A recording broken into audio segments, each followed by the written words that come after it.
As President Biden is just days away from ending his term as president of the United States, and as the Russia-Ukraine war continues to roil, he has sent his emissary, Secretary of Defense Lloyd Austin, to Germany at the Ramstein meeting to try and push a little bit more out the door before he leaves office. It is unclear what the intent of this is really supposed to be. We do have some idea what's being claimed, but we have to put these claims in context, because this is coming at the end of, we're literally closing in on now the third complete year of the war. The United States has sent somewhere around $106 billion by itself, and thousands upon thousands of combat vehicles, missiles, rockets, millions of rounds of various types of ammunition.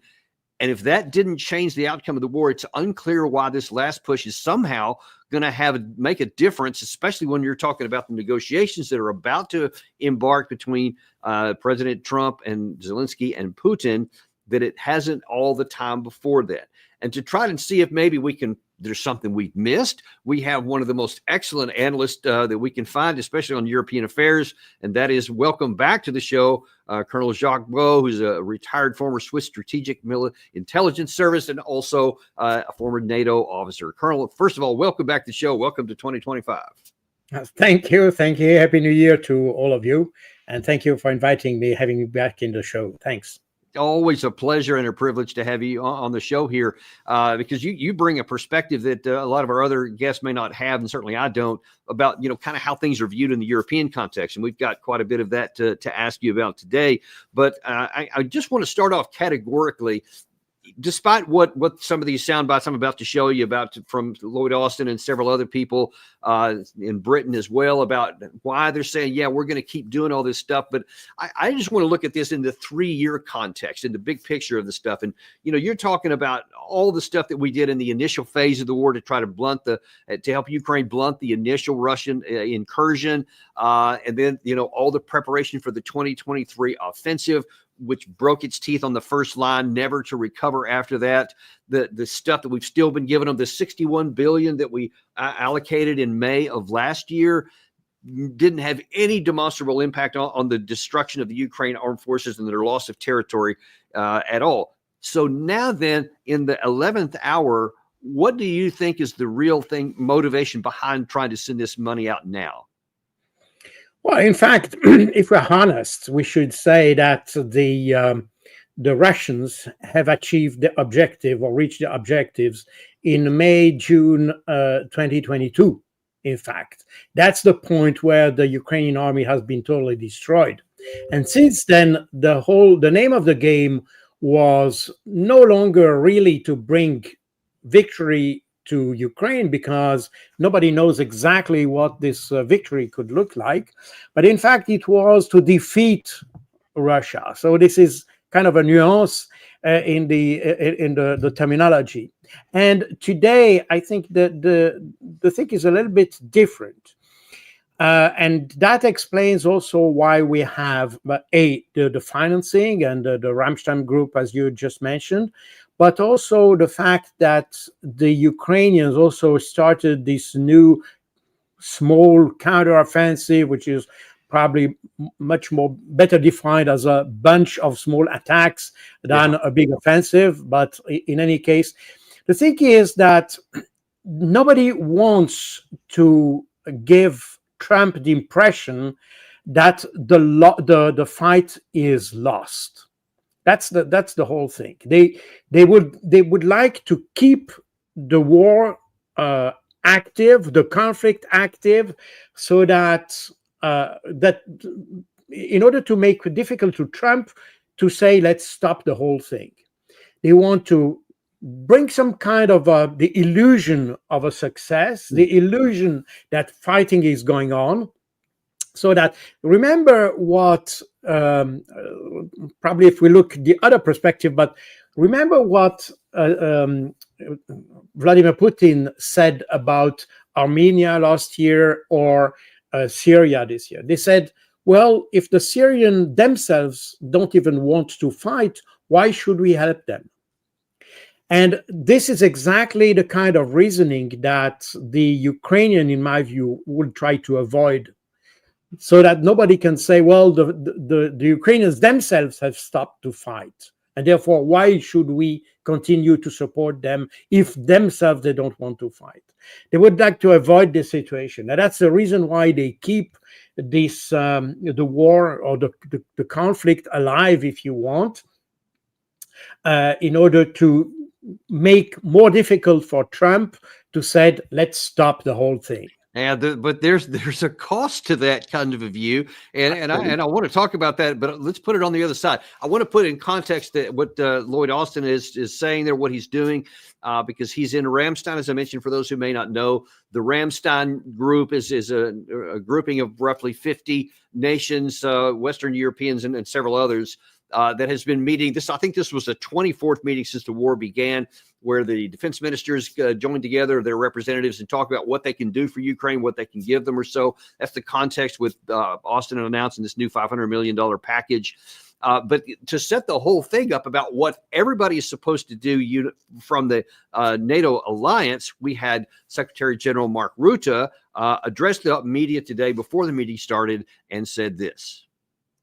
It's very good that we have this meeting today here in Ramstein. First of all, because we need to do everything possible to make sure that Ukraine has what it needs in terms of training, in terms of equipment, to prolong the fight and to prevail in this fight, which of course started in February 22 with the massive onslaught of Russia, unprovoked onslaught of Russia on Ukraine. Yes, of course, Russia trying to capture Ukraine, but there's also this global context. And the global context is that we have to bring Ukraine in the best possible position. That one day, when talks would start, at the initiative of Ukraine, on how to solve this conflict, that they are in the best possible position to do that.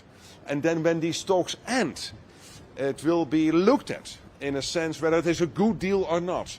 And if it is not a good deal, it will be watched by the Chinese, the North Koreans, Iran, obviously Russia.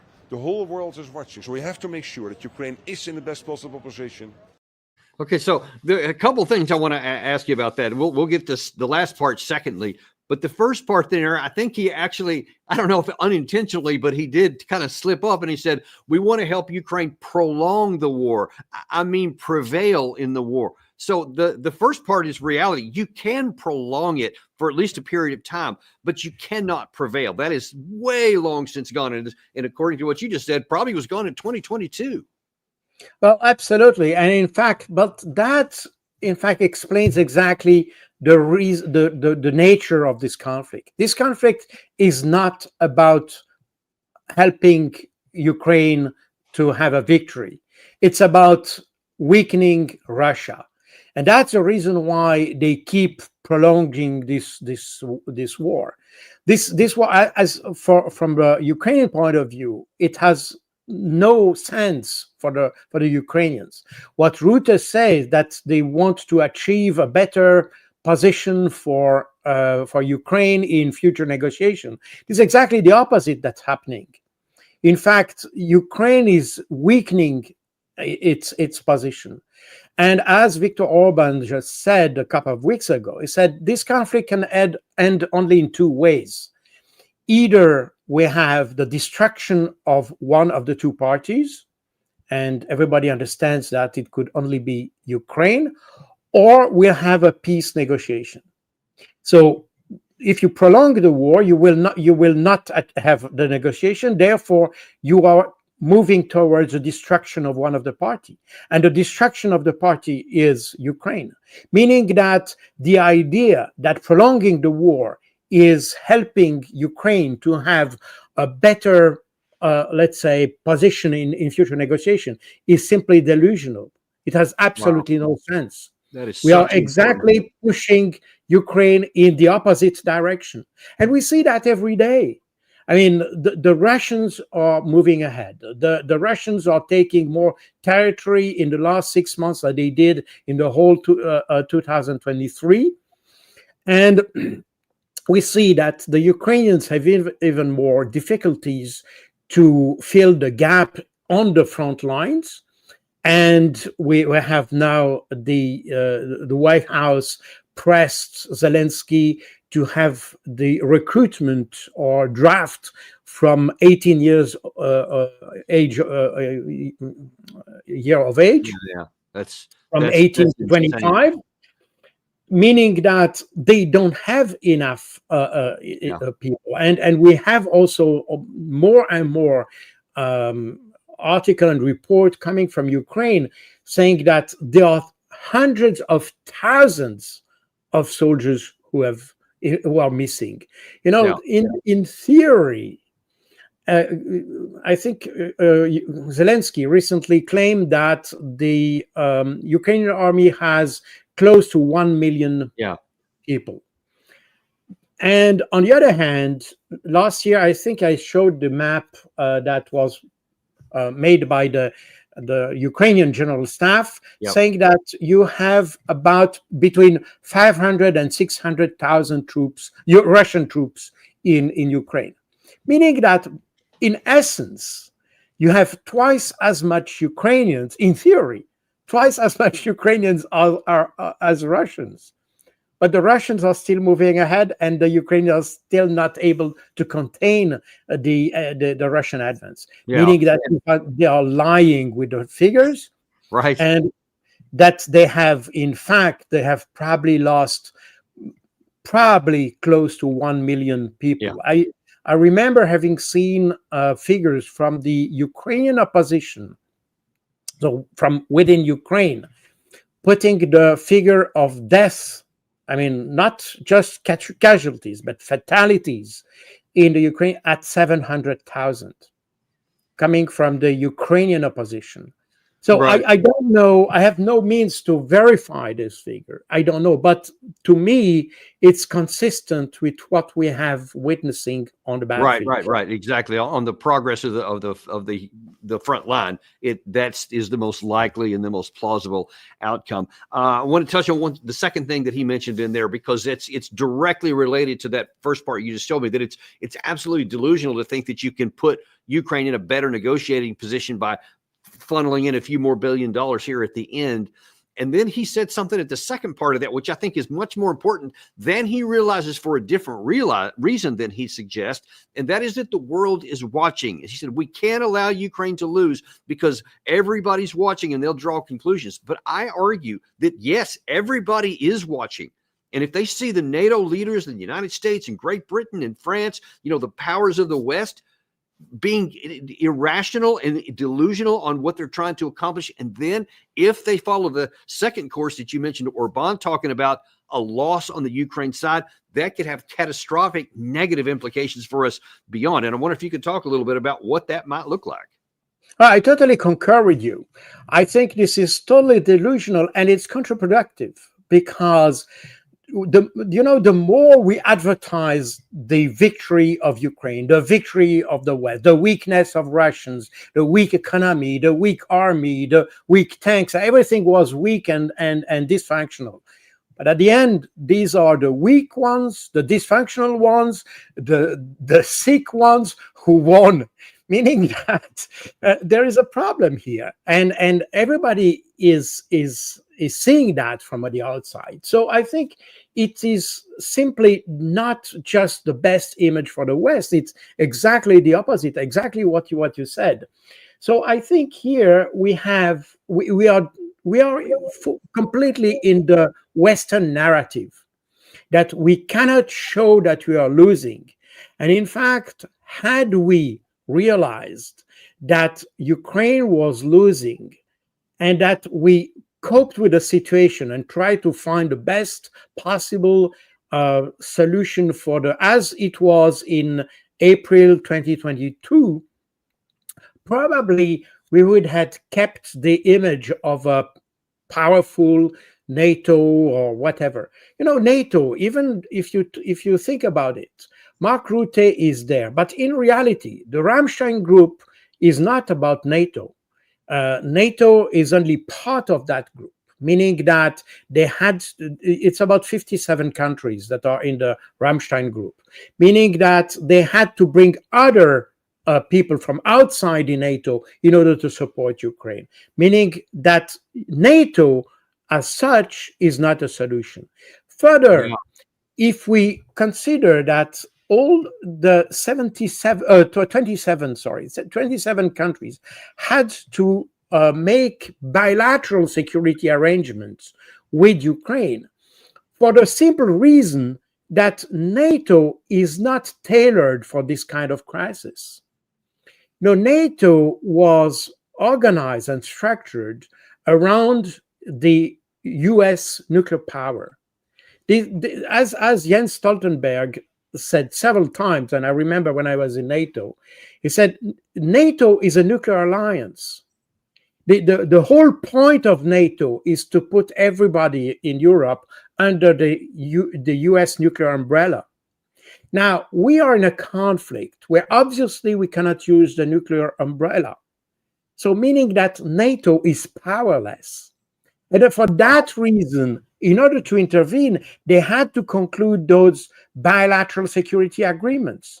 When Emmanuel Macron proposes to deploy French troops in Ukraine, it's not under NATO umbrella.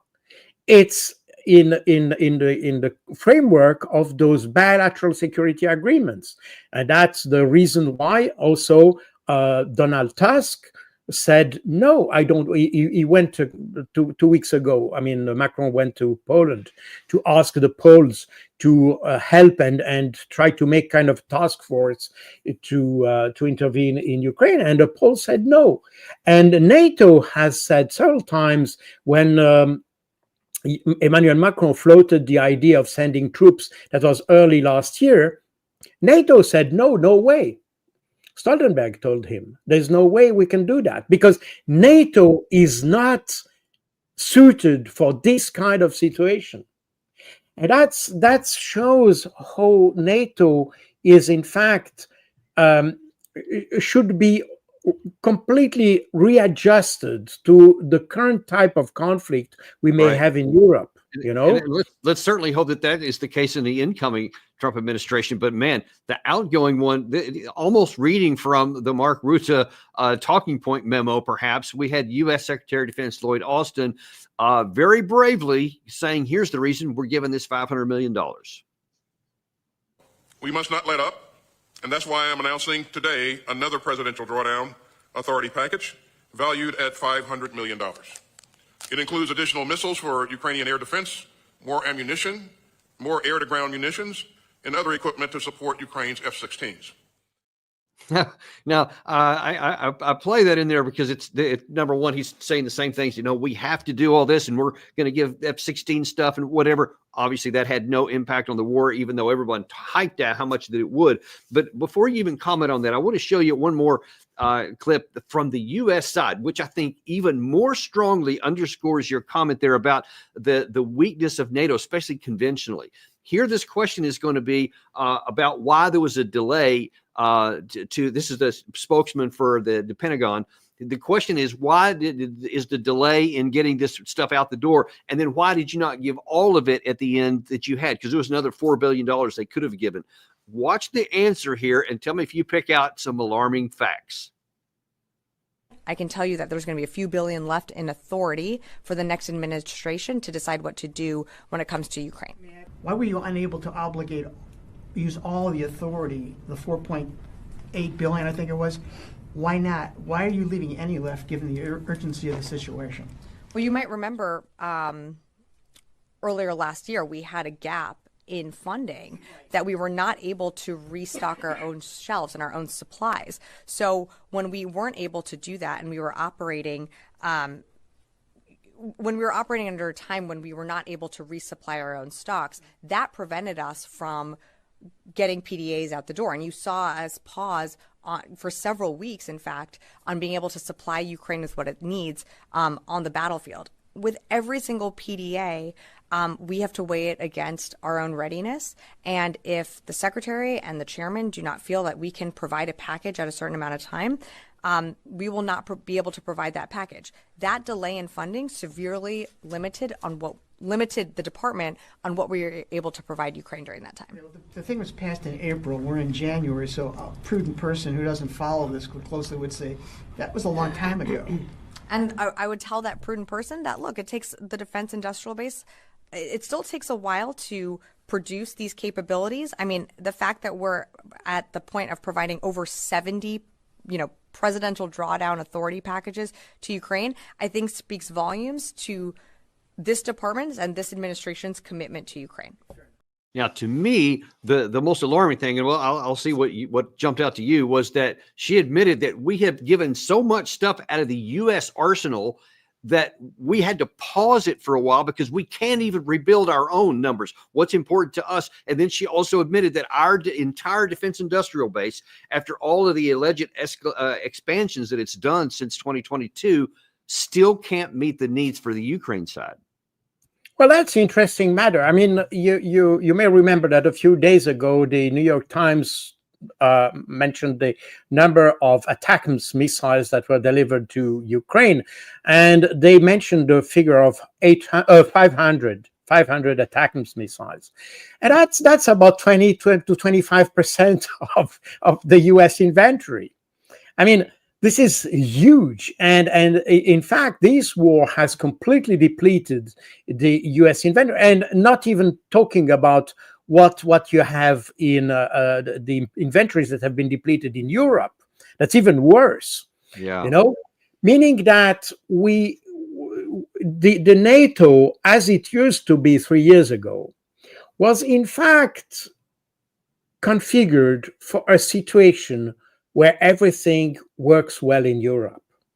And that speaks, I mean, we can complain about the fact that our military-industrial complex has lost the capability to produce all these weapons and all that.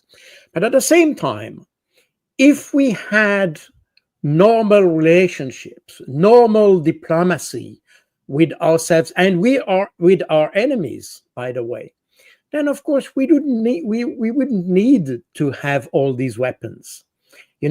So I used to work for a while in procurement, and I used to procure the Leopard 2 tank for the Swiss Army and all the artillery and tanks equipment for the Swiss Army just for a couple of years.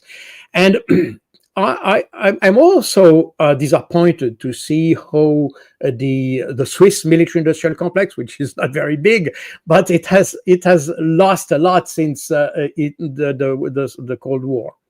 In any case, we can deplore that, but at the same time, this reflected a situation in which diplomacy was part of the security policy. The security policy is based on two pillars mainly: the foreign policy and your defense policy. And your foreign policy should help you to avoid to come into a situation where you need to have your military assets to be engaged. The problem is that since in the last 3 years, the foreign policy of the West has totally collapsed. And therefore, we have to rely more on weapons for our security policy. Yeah, and that's an imbalance that we need, in my view, to address in all Western countries. Probably a little bit less in the US, because, in fact, the only diplomacy that has been more or less active, I said more or less because obviously it was not there to improve situation, it was more there to support Ukraine or to support one party to the conflict rather than to solve the situation. But in any case, nobody talks about European diplomacy or European foreign policy. That the same applies to Germany. You have Annalena Baerbock making some, PR stunts somewhere, but beyond that, this is a totally ineffective foreign policy. Yeah, and I just got to say, from our own perspective, I've said so many times on this show that I think that Secretary of State Anthony Blinken more accurately have been called Secretary of War, because he never talks about diplomacy. All he ever talks about is the military stuff. But I digress. Please continue. No, you're absolutely right. I mean, diplomacy has been used in support of on war instead of trying to find solution to the conflicts. And that's exactly the situation in which we are. So, yes, we can deplore that our military-industrial complex today has been weakened to the point that it cannot even sustain a conflict that the Ukrainian want. But at the same time, it's probably also a signal that probably after the conflict in Ukraine, we should probably rethink the whole approach of security policy in the whole West, and probably give more importance to the role of diplomacy in preventing conflict. Because what we have seen, both in Palestine as in Ukraine, could have been prevented by a solid, reasonable, and intelligent foreign policy. Wholeheartedly agree with that. And in that's fact, I want to show you something here also that gets, because it's so on the point here. This is what passes for diplomacy right now. Here, there was a interview out earlier today with the British Foreign Secretary Lammy, who was discussing many of the things about this issue, about the Russia-Ukraine war and where it's going to go. It was interesting because he again used that same phrase that Biden did so long, that we're going to provide support to Ukraine for as long as it takes. Is the one thing, and it didn't make any sense even in the context. But one of the things that really stood out is that he was talking about how this thing could be negotiated away right now. Now, you tell me, is he talking about something that has a viable, plausible, diplomatic possibility of success, or is it something different? One, he has been generous about Donald Trump, and he's been discussing this with Donald Trump, that he does think that peace through strength is achievable. Two, he's been clear that that does take security guarantees. NATO set out an irreversible pathway to NATO membership. I suspect becoming part of the EU would be important in relation to that. That would be part of a negotiation. That would be part of a negotiation. I mean, in what world, Colonel, do you think that Vladimir Putin, from the position of strength that you have articulated already from earlier in this show, is going to agree to any version of NATO membership for what's left of Ukraine when that was the stated reason they went to war in the first place? Well, that's exactly the point. I mean, Lammy is in a parallel universe because, first of all, the problem is that nobody talks anymore about as long as it takes. Remember that even Joe Biden used to say, as long as we can. And no longer. This was a shift in the narrative there, from as long as we can to as long as as long as we as necessary to as long as we can. So that's the first thing. Second is that remember that in March 2022, Zelensky himself, in an interview to CNN, used to say that he asked whether Ukraine would be member of NATO, and the answer was, and that's exactly what Zelensky said. The answer was, you will not be member of NATO, but in the public space, for the open, we will say that the door remains open. So this is absolutely no question that as long as Russia is in conflict with Ukraine, there's absolutely no chance whatsoever that Ukraine will be a member of NATO. And you mentioned the EU. I'm not even sure that it will be the case. Remember that in his recent interview, Lavrov said EU has become some sort of NATO.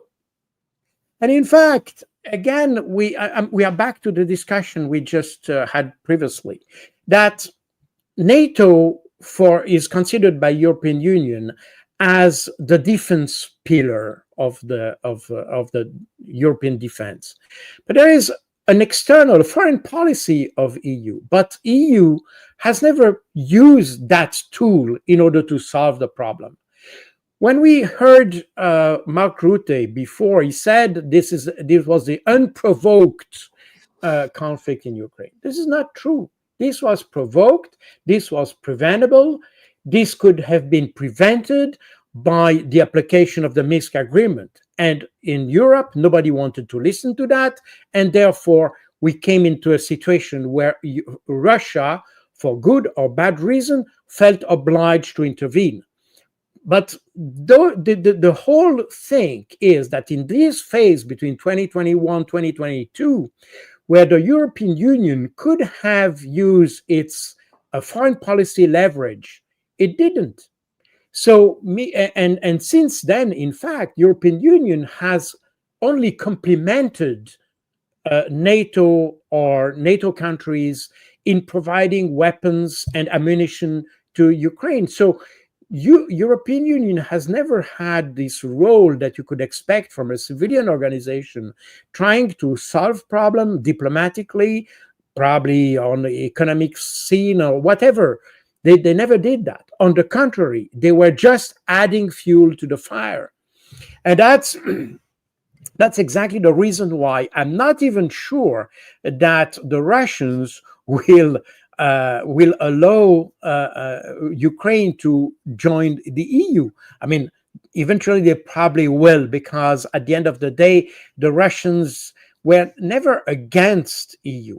I remind you that in 2013, what triggered the Maidan unrest and things like this is because the European Commission, Manuel José Barroso, who was the predecessor of Ursula von der Leyen, he told the Ukrainians that there were no way they could keep normal relationship with Russia. They had to choose Russia or EU, but not both.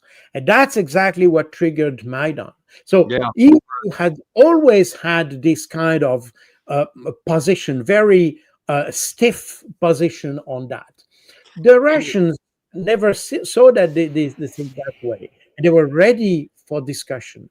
But as of today, as they have seen in the last 3 years, EU acting as a small NATO, they will probably make some kind of opposition to have Ukraine joining EU. You know, it's ironic, and if, for those who didn't see it, Tucker Carlson recently interviewed Sergei Lavrov in a very illuminating interview. And one of the pieces that really stood out to me, very much to your point right there, is that he talked about in early 2014, when there was a deal brokered by European diplomats to try and resolve the Maidan issue.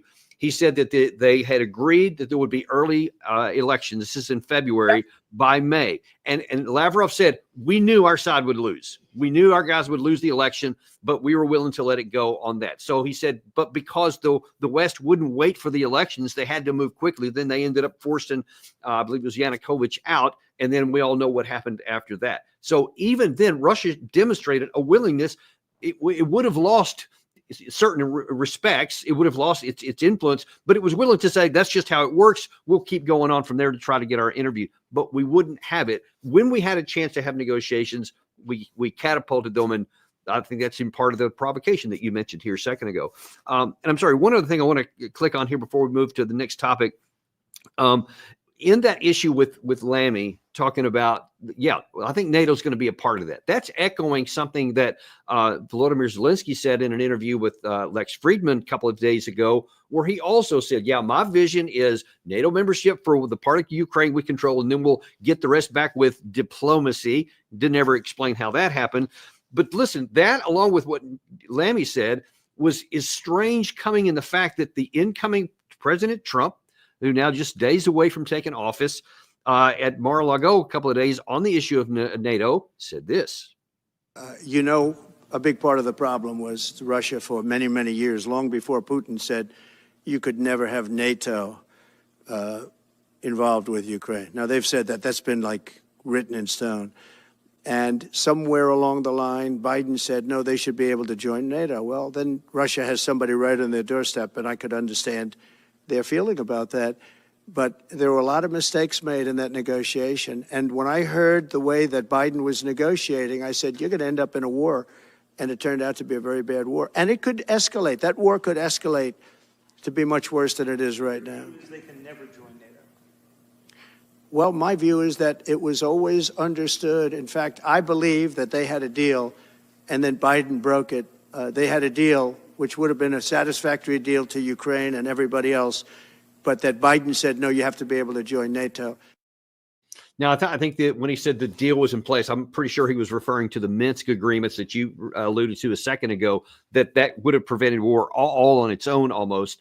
But listen, if you have Trump coming in, and he did decline an opportunity when asked by the reporter, are you saying there will be none? He passed an opportunity to say, no, there won't. But everything else he said in that whole clip right there shows clearly that there will be no NATO for Ukraine. So then why do you still have Lammy? Zelensky seemed to keep it going on that. And by the way, Gary, if you could throw that headline up there, here's how Zelensky responded to that when they said, hey, what about Trump basically saying no to that? And he's basically saying, yeah, I remember they used to say we couldn't have Patriot systems and several other kind of things, but that ended up coming on. And then he actually says, kind of throws the Europeans under the bus. He says, to be honest, unfortunately, with all due respect to the European countries and to the United States, with all due respect to the amount of assistance that we have received since the beginning of the war, but there was no unified support within the United States and the European allies regarding Ukraine's NATO membership. Well, I mean, that's, again, what you're wanting to be true. It's not true. And again, in your parallel universe mentality there or framework, I mean, how can these things continue on? We're talking about smart European people. How can they make these statements? Well, this is very strange, but everything is strange in this conflict since the very beginning. First of all, the reliance on the narrative instead of relying on what's happening on the ground. You know, we have witnessed that since the very first day of the conflict, saying that Russia was losing and Ukraine was victorious, and Ukraine can only win. And this has been a constant narrative since the very beginning. And we are exactly in the same situation. Again, I remind you, in March 2022, Zelensky said there is no way Ukraine will be in NATO. And I think that's what people in NATO figured out. I mean, nobody would imagine that the Russians would accept Ukraine membership into NATO. So that was completely, that has always been totally off the table. And I think that's the Biden administration that creates this kind of parallel universe, if you want, by telling this kind of a myth that eventually, somehow, Ukraine could join NATO.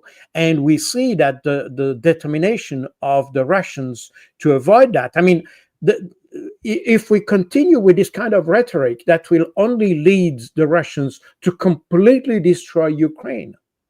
And that's exactly what Viktor Orban said.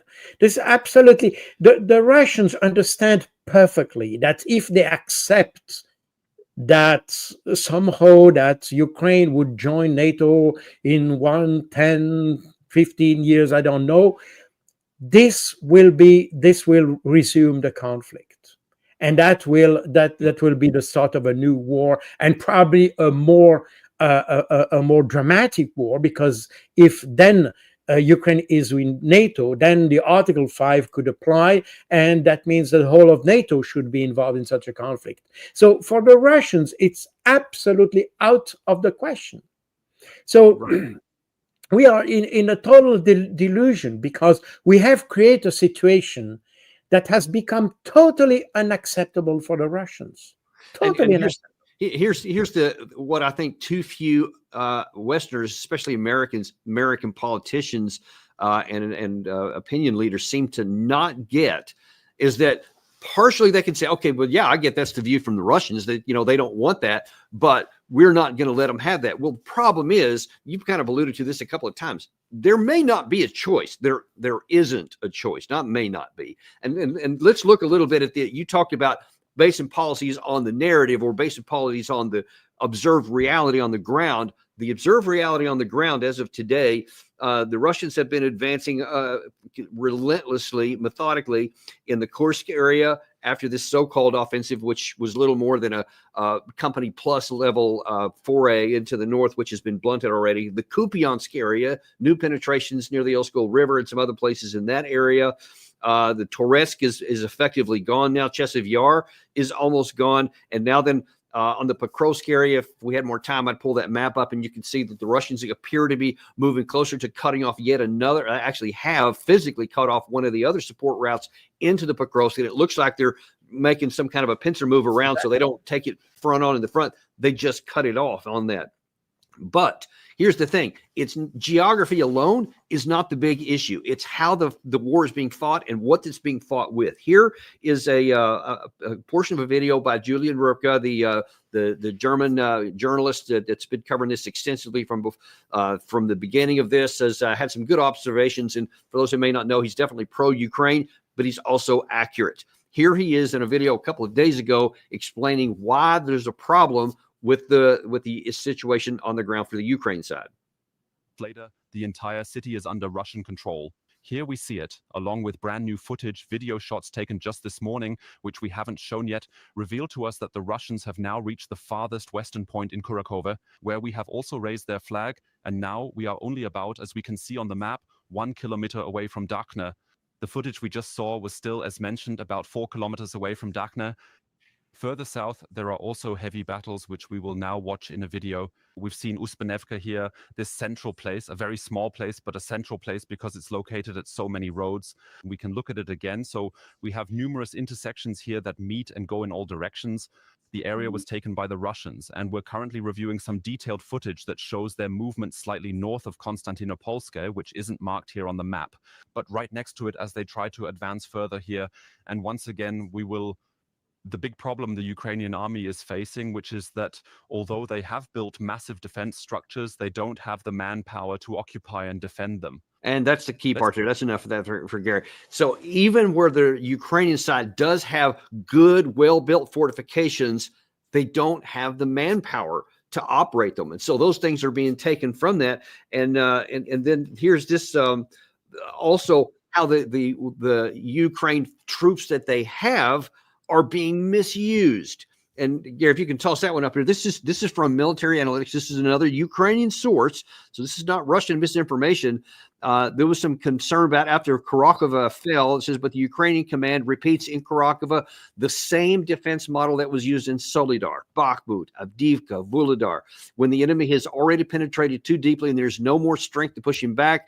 But the troops are ordered to hold out as long as there is someone there to carry out the order, despite the fact that the ratio of losses with the enemy is disadvantageous for us. We've talked about this several times, I think, with you on our show in previous episodes, that the Ukraine side, once there was a military utility to hold those towns, it was great. But like in Vuhledar, but once the certain point was passed, then it's foolish to die in place and stay there until all of your troops are lost. That was especially in Solidar and Avdiivka was one of the more egregious violations of that. Instead of moving back to more defensible positions, which this author said that they had requested in the Kurakova area, they said, let's move our troops back while we're still intact to a better defensive position where we can offer more resistance and increase the cost to the Russians. Instead of doing that, they continue to do this. And as he pointed out, this is a repeating issue. You just can't survive much longer like this, can you? Well, this is the problem. I mean, Ukrainians are waging a tactical war, while the Russians are waging an operational one.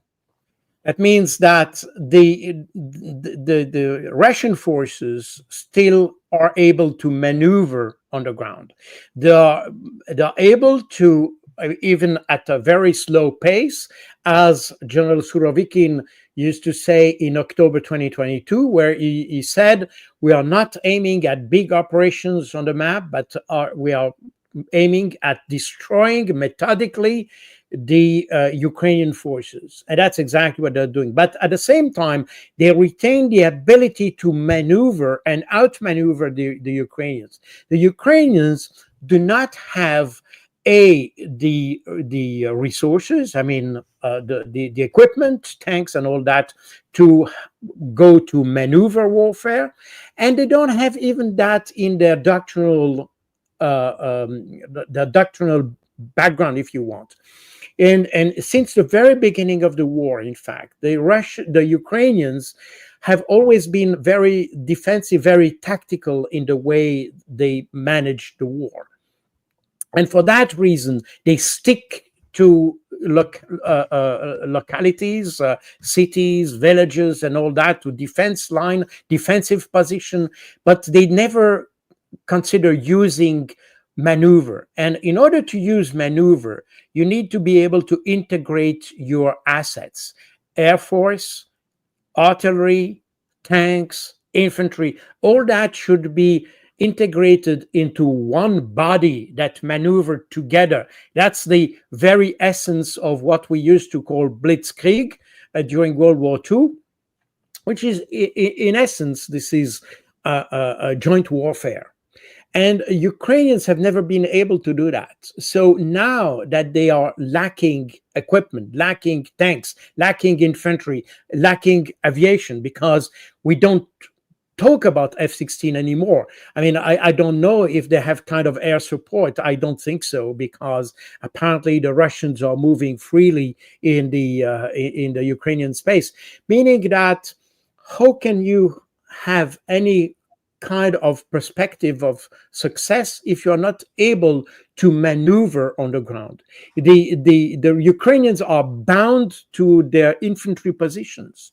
And in fact, they are exactly in the same situation the Germans were in the very, very last days of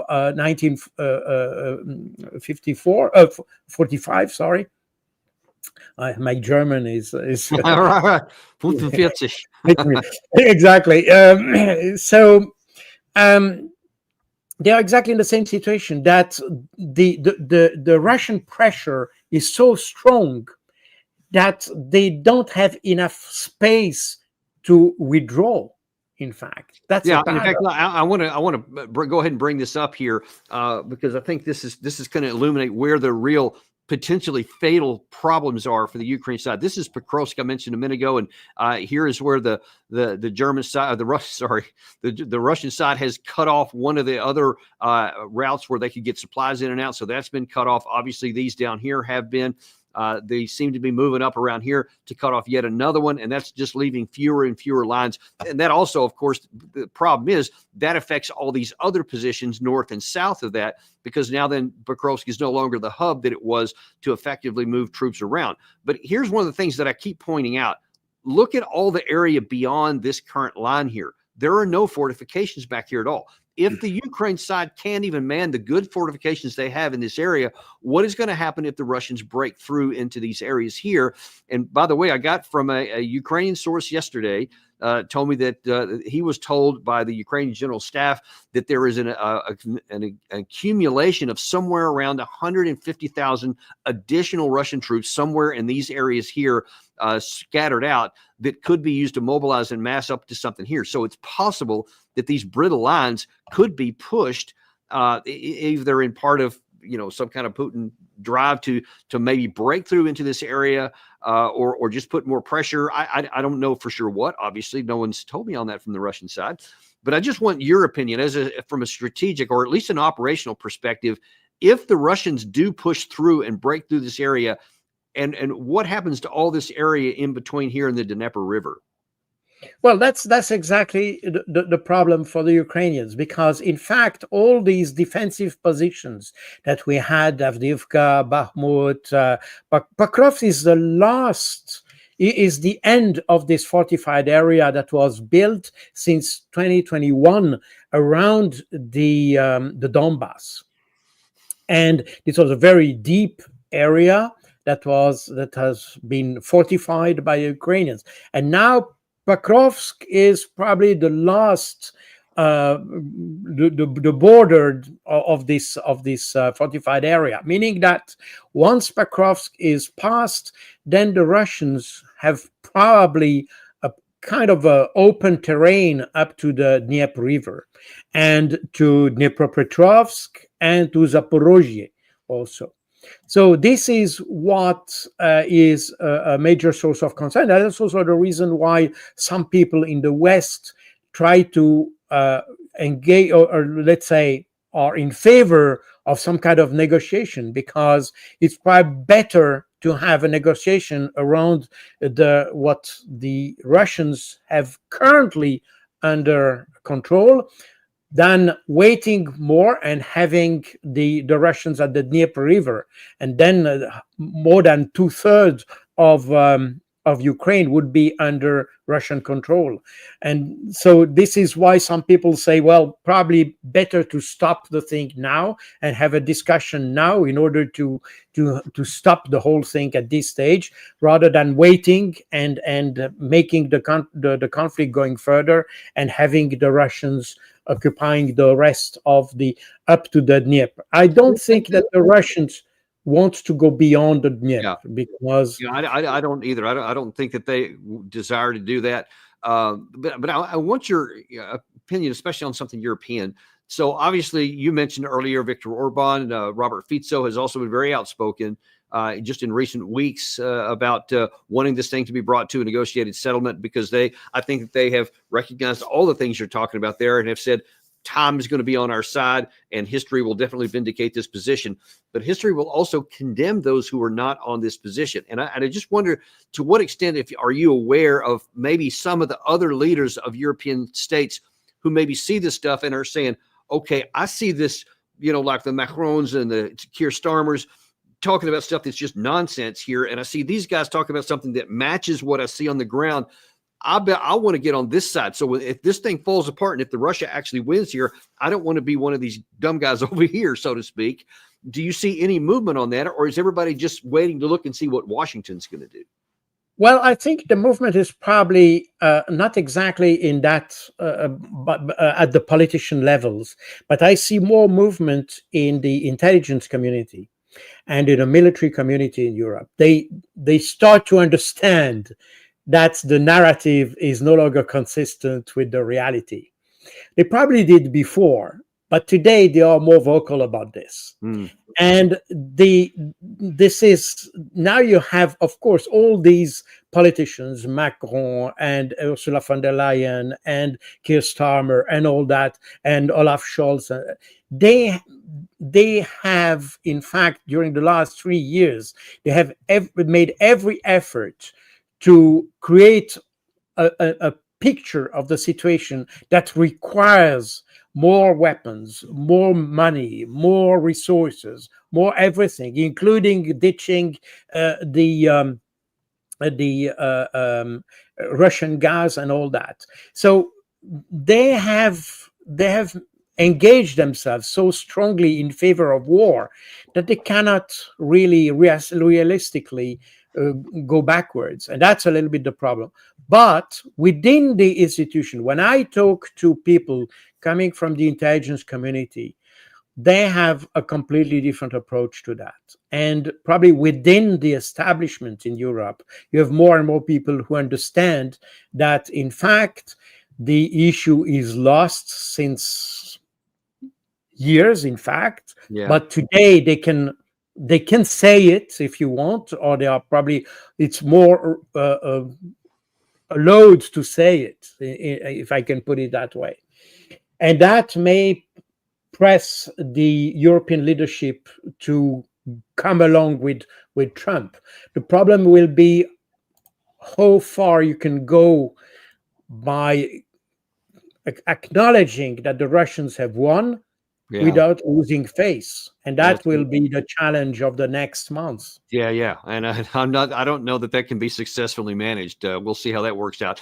The last bit of time I have with you here, I wonder if you can tell me one of the things you may have heard, or what your just views are on something that's not been in the headlines that much, but could become so. That is in the South down here. There has been an issue when January 1st, when the gas was cut off, that Ukraine cut off the gas to Europe, and they were no longer allowing any of that to go through there. Moldova was one of those affected by it. Now, Moldova has, according to information that I read, about 50 some odd days of coal that they can continue generating enough electricity for everyone. But apparently after that, they will run out. Ukraine has claimed that they will help them with electricity, though I'm not sure how they're going to do that when they're suffering themselves. But Transnistria here apparently could be left literally in the cold. And there's been talk, a lot of Russian telegram channels, that maybe the Russian military would form up down here and move across to actually bridge this gap, and in so doing, isolate Odesa. Do you have any concerns about that, and how realistic do you think those possibilities are? Well, there have been several rumors floating around in the last couple of weeks about this. The problem is that Transnistria is officially part of Moldova.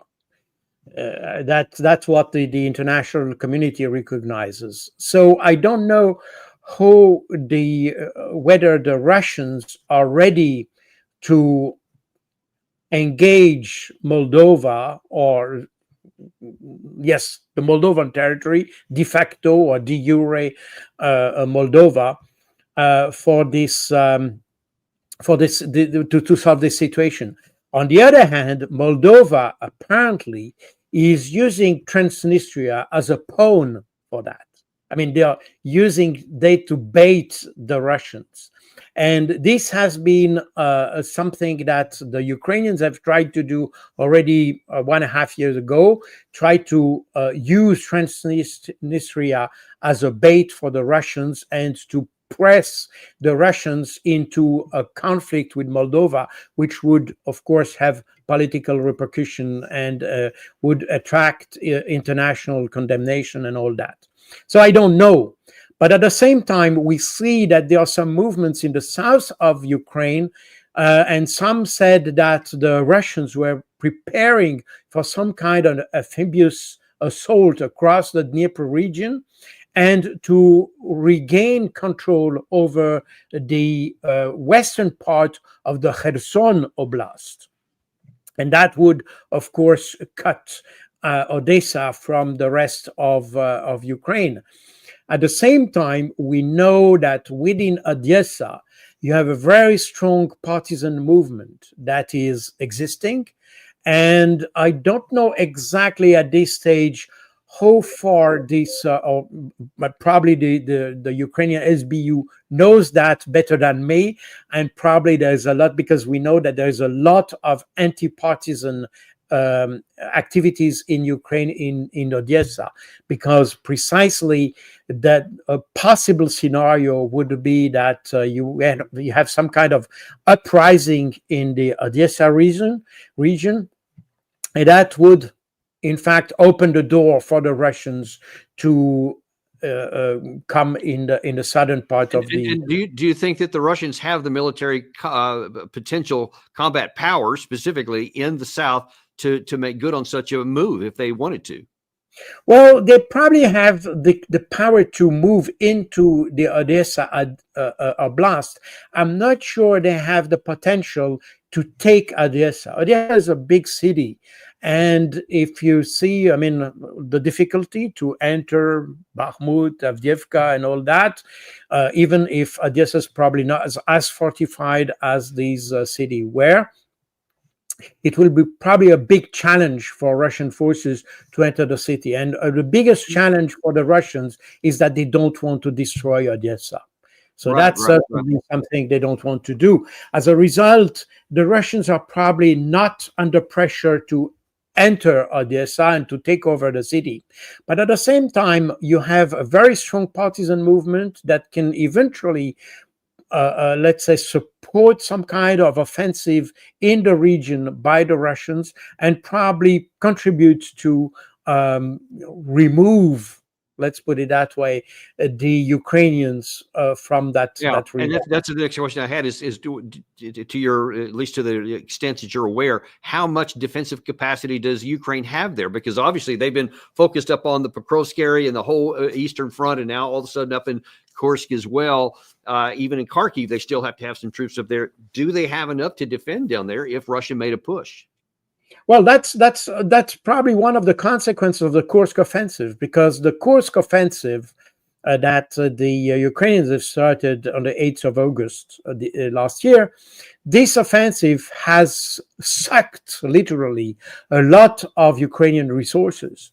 And as a result, a lot of resources that could be useful on the other part of the front have been distracted and used in the Kursk area. And probably a lot of resources that could be useful in Odesa have been also moved to Kursk and other part of the front line. But something we don't have to neglect are also the territorial forces. And there are many territorial forces, and they are probably also manned with those people that are qualified as far right. The mustache people that are probably very keen to defend the territory very harshly, even if they are not very, they don't have a lot of equipment and all that. Something that we had in Mariupol, for instance. So we may have something like that.